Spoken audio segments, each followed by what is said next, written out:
Coming up on the news today then, two massive transfers for Manchester United. We've got the latest on Frimpong and a move for De Ligt as well. There's also a bit of an update on Luke Shaw's fitness. And when will we finally see Jim Ratcliffe through the doors, officially ratified as Manchester United owner? Let's find out.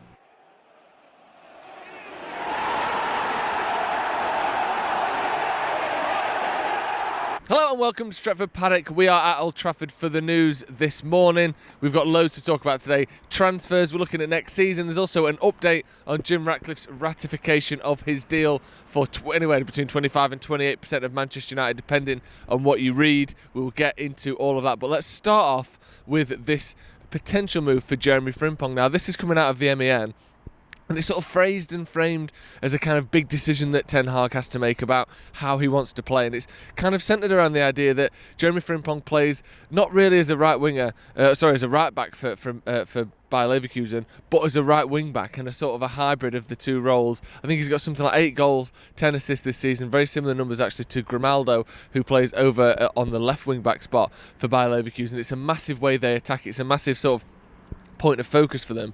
But the good thing about this article is it sort of doubles down and reiterates a story that they sort of sourced themselves as an exclusive they had a few months ago about how United are approaching this summer transfer window. United want a right back, United want a centre back, potentially some midfielders as well, but particularly that right back and centre back spot is a massive concern for United and a massive sort of target that United are looking to reinforce in the summer. And I think Jeremie Frimpong, at the minute, obviously, he plays for the most exciting team in Europe, basically. You know, they're the team that's overachieving more than anyone else. They just beat Bayern 3-0. I think they're 5 points clear at the top of the Bundesliga. We've seen teams do this before. We've seen a handful of teams like this over the last 10-15 years. Obviously Jose Mourinho's Porto was one of these teams that sort of came along and won the Champions League and was picked apart by the Hyenas the following season. We've seen that Monaco side, the likes of Fabinho, Bernardo Silva, many other players that came from that team. Mbappe was in that team as well,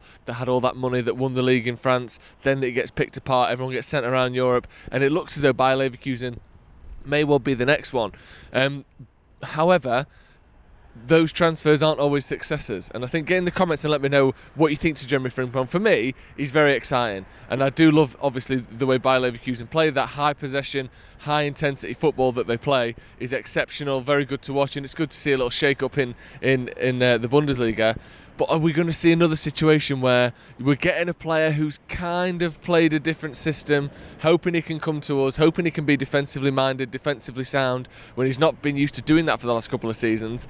There are just a few question marks to me. Just because he's the most attractive one, just because he got a Team of the Year card on FIFA, doesn't mean that he is the right player for Manchester United. And I hope that instead of, let's not forget he's Dutch, which tends to be basically, and we'll get to another transfer in a minute, tends to be still the only qualifying criteria to be a target for Manchester United. Let's hope that the likes of Dave Brailsford, let's hope that the likes of the United's new CEO, any potential new sporting directors and recruitment staff that United are reportedly looking at, let's hope that they have greenlit this as well as just Erik Ten Hag, because I do worry that we're just going to get someone who goes, oh, you've been playing right wing back, look at all those goals and assists you got.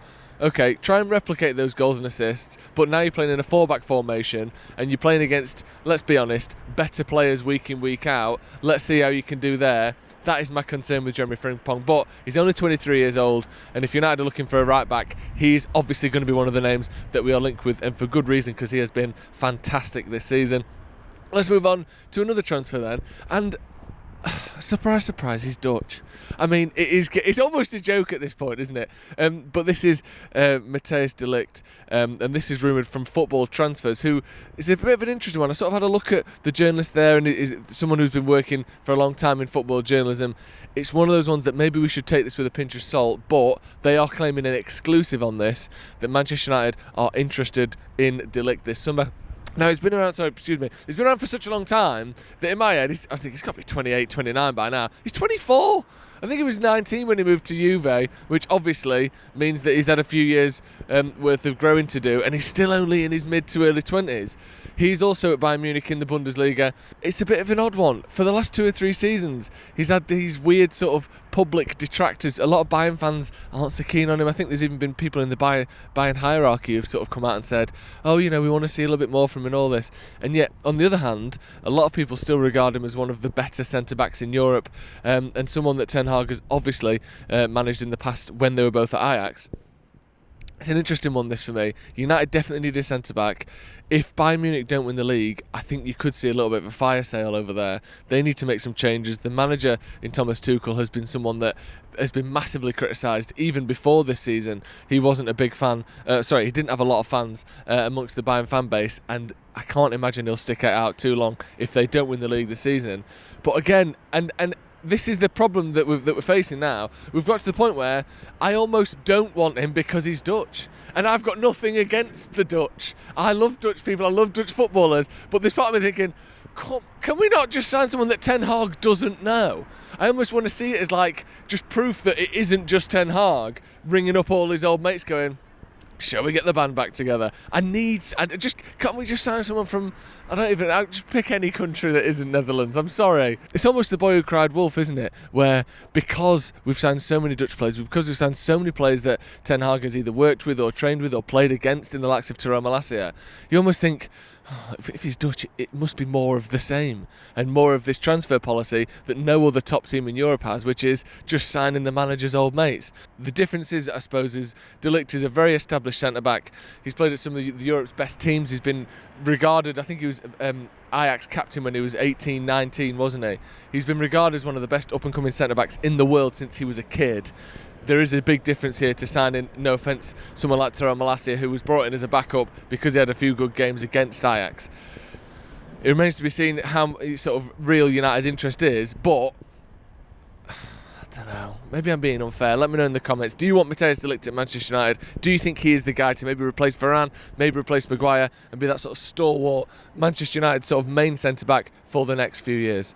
And next up then, this is a bit more on the ratification of the Ratcliffe-ification of Manchester United. Now, he's been given an extension to his, basically a deadline to get the deal done to buy this 25% of Manchester United. It's not expected to be an issue. I think according to an SEC filing, Jim Ratcliffe's got over $4 billion worth of liquid assets, which basically means stuff he's actually got in the bank or stuff he can sort of turn into cash very quickly. Obviously, that doesn't include his investments, anything that he's got in terms of the ownership of Ineos and that sort of stuff. An SEC filing has shown that Jim Ratcliffe has got more than $4 billion in liquid assets, which is basically just the sort of cash and stuff that can be turned into cash very quickly, let alone his investments and any stock and all this other stuff that he may have tied up in Ineos. And obviously, his net worth comes a lot from Ineos. But if you've got $4 billion knocking about, that's more than enough to buy this 1.25 billion's worth of Manchester United. It just seems to be a sort of a formulaic thing. Basically, we just need a little bit of an extension, and an extension has been granted. But it does sound like we will be seeing some breaking news on this front in the next couple of days, maybe a week at a push, about Manchester United being fully ratified. I think the FA is the next step as well after this, that the final basically piece in the jigsaw before this deal is all done. I don't expect this to be any sort of issue whatsoever. We've already seen Jim Ratcliffe at games. We've seen him inside the ground. We've seen him chatting to people at Carrington. We even saw him at the Munich memorial service as well. So this isn't expected to be an issue by anyone. Even though it's not officially ratified, he's in there, isn't he? He's doing the sorts of things that you wouldn't be doing unless this deal was going to happen. I don't expect any issues there, but it's just a little bit of an update on exactly what is going on. And a final update as well. I cut that because I don't want to say final because people just tune off. And another update as well. Luke Shaw is back in training. Now, he's been out for the last 35 minutes of the game at the weekend, but there was slight concerns over the fact that Malacia's still out, Wan-Bissaka's out, now it looks like Luke Shaw's out. However, it was reported at the time that it was precautionary, and now the rumours are that he'll be back in training, which is obviously a massive thing for Manchester United. We need Luke Shaw fit if we want to continue this good run of form. 4 wins in a row in all competitions now for Manchester United. We need to keep Luke Shaw fit, and by the sound of it, he's going to be fit. I think 1 game a week will hopefully mean we can get that recovery time. We can get him back for next weekend, where we're going to absolutely need him. That is going to be all from me today here at Old Trafford. We'll be hearing from Stephen Howson later in Howson versus. He's been having a go at Gabby Agbonlahor again. So if you want to go and check that out, I think it's starting to get a little bit personal between them now, which for me is it's must view, isn't it? It's must see. So check that out later on the channel. Thank you for joining us. This has been the news. We'll see you in a bit.